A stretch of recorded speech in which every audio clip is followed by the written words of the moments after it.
ಈಗ ನೀವು ಸಂಕ್ರಾಂತಿ ಹಬ್ಬ ಮತ್ತೆ ಕಣ ಮಾಡೋದೆಲ್ಲ ಗೊತ್ತಿದೆ ನಿಮಗೆ? ಗೊತ್ತಿಲ್ವಾ? ನೋಡಿ, ನಮ್ಮ ಕಾಲದಲ್ಲಿ ನಾವು ರಾಗಿನ ಎಲ್ಲ ತಗೊಂಬಂದು ಕಣದಲ್ಲೆಲ್ಲ ಹಾಕ್ಬಿಟ್ಟು ಎತ್ತುಗಳಲ್ಲಿ ಗುಂಡುಗಳನ್ನು ಕಟ್ಟಿ ನಾವು ಕಣ ರಾಗಿ ಕಣ ಎಲ್ಲ ಮಾಡ್ತಾ ಇದೀವಿ ನಾವು. ಅದನ್ನ ಈಗ ನೀವು ಅದು ಹೇಳಿ ನೋಡಿಲ್ಲಲ್ಲ. ಎಲ್ಲ ರಾಶಿ ಪೂಜೆ ಎಲ್ಲ ಮಾಡೋಮ್ಮ. ಸುಗ್ಗಿ ಅಂದರೆ ಅದೇನೆ ಸಂಕ್ರಾಂತಿ ಹಬ್ಬ ಮಾಡೋದು, ಅದು ಸಂಭ್ರಮಿಸೋದಕ್ಕೆ ಅದೆಲ್ಲ ಮಾಡೋದು. ಆಮೇಲೆ ಎತ್ತುಗಳೆಲ್ಲ ತೊಳೆದು ಮೆರವಣಿಗೆ ಮಾಡುವಂಥದ್ದು. ಆಮೇಲೆ ನಮ್ಮ ಕಾಲದಲ್ಲಿ ಈಗ ನಾವೆಲ್ಲನೂ ಹಿಂದಿಂದ ನೆನಪು ಮಾಡ್ಕೊಂಡ್ರೆ ಭಾಳ ಸಂತೋಷ ಆಗ್ತದೆ. ನಿಮ್ಗೆ ನೋಡೋಂಥ ಭಾಗ್ಯ ನಿಮ್ಗೆ ಸಿಗ್ತಾ ಇಲ್ಲ ಪಾಪ. ಇಲ್ಲ, ಈಗ ನಾವು ಆ ಥರದನ್ನೆಲ್ಲ ಅನುಭವಿಸ್ಬೇಕು ಅಂದರೆ ಎಲ್ಲೋ ಹೋಗಿ ದುಡ್ಡು ಕೊಟ್ಟು ನಮ್ಮ ಸಮಯವನ್ನು ಅಲ್ಲಿ ಸ್ಪೆಂಡ್ ಮಾಡಿ ಅನುಭವಿಸ್ಬೇಕಾಗುತ್ತೆ. ಆದರೆ ಅಂಥದ್ದು ಒಂದು ಅವಕಾಶ ಈಗ ನಮಗೂ ಸಿಕ್ಕಿದೆ. ಕಲ್ಪಿಸ್ಕೊಡ್ತಾ ಇರೋದು ವಿಜಯಪುರದ ಸಾವಯವ ರೈತರು.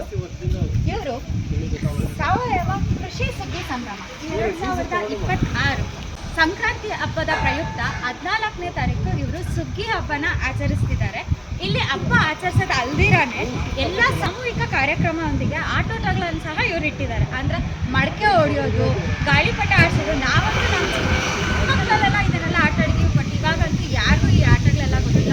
ಅದಕ್ಕೆ ಈಗೆಲ್ಲ ದುಡ್ಡು ಕೊಟ್ಟು ಹೋಗೋ ಪರಿಸ್ಥಿತಿ ಬಂದಿದೆ. ಆದರೆ ಇವರು ಉಚಿತವಾಗಿ ಯಾರೇ ಆಗಿರ್ಬೋದು ಬಂದು ಆ ಸುಗ್ಗಿ ಸಂಭ್ರಮನ ಅನುಭವಿಸೋ ವ್ಯವಸ್ಥೆನ ಮಾಡಿದ್ದಾರೆ. ಅಂದರೆ ಇವರು ಮಾಡಿರೋದು ಉಚಿತ ಪ್ರವೇಶ ಇದೆ, ಹಾಗೆ ನೋಂದಣಿ ಕಡ್ಡಾಯ. ಇಷ್ಟು ಜನ ನಾವು ಬರ್ತಿದ್ದೀವಿ ಅಂತ ಅಂದ್ಬಿಟ್ಟು ನೋಂದಾಯಿಸ್ಕೊಂಡ್ರೆ ನೀವು ಇಲ್ಲಿ ಈ ಸಂಭ್ರಮನ ಬಂದು ನೀವೆಲ್ಲರೂ ಆಚರಿಸ್ಬೋದು. ಇವ್ರು ಕಾಂಟ್ಯಾಕ್ಟ್ ಮಾಡಬೇಕಾಗಿರೋದು ಆ ಸ್ಕ್ರೀನ್ ಮೇಲೆ ಡಿಸ್ಪ್ಲೇ ಆಗ್ತಾ ಇರೋ ನಂಬರ್ಗೆ ಕಾಂಟ್ಯಾಕ್ಟ್ ಮಾಡಿ ನೀವು ಇಷ್ಟು ಜನ ಬರ್ತಿದ್ದೀರಾ ಅಂತ ಅಂದ್ಬಿಟ್ಟು ನೋಂದಾಯಿಸ್ಕೊಳ್ಳಿ. ನಾನಂತೂ ನಮ್ಮ ಸುಗ್ಗಿ ಸಂಭ್ರಮನ ಆಚರಿಸೋಕ್ಕೆ ಕಾಯ್ತಾ ಇದ್ದೀನಿ. ಸೊ ನಮ್ಮ ಜೊತೆ ನೀವು ಬರ್ತೀರಾ ಅಲ್ಲ?